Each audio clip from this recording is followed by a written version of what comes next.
Welcome to Not Milk Never Milk. Subscribe if you're lactose intolerant. In this video, I will explain how to program a Ford F-150 key fob.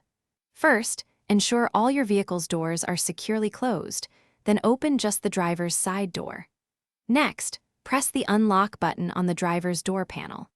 It's important to have all your key fobs ready, including any existing ones, as you will need to program them all during this single session to ensure they all work correctly. Now, insert your key into the ignition.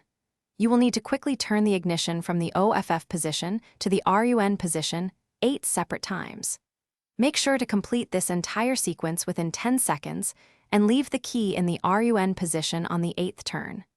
You'll know you've successfully entered programming mode when your vehicle's door locks automatically cycle, meaning they will lock and then unlock. Once in programming mode, you have 8 seconds to program each key fob.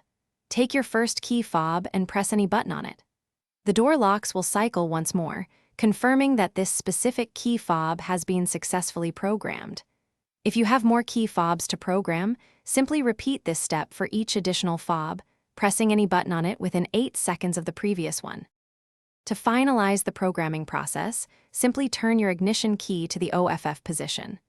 The vehicle's door locks will cycle one last time, indicating that you have successfully exited the programming mode. Now, take a moment to test each of your newly programmed key fobs to ensure they all function as expected, locking and unlocking your doors with ease. Congratulations, you're all set. Thanks for watching. If this was helpful, leave a like and consider subscribing. See you next time.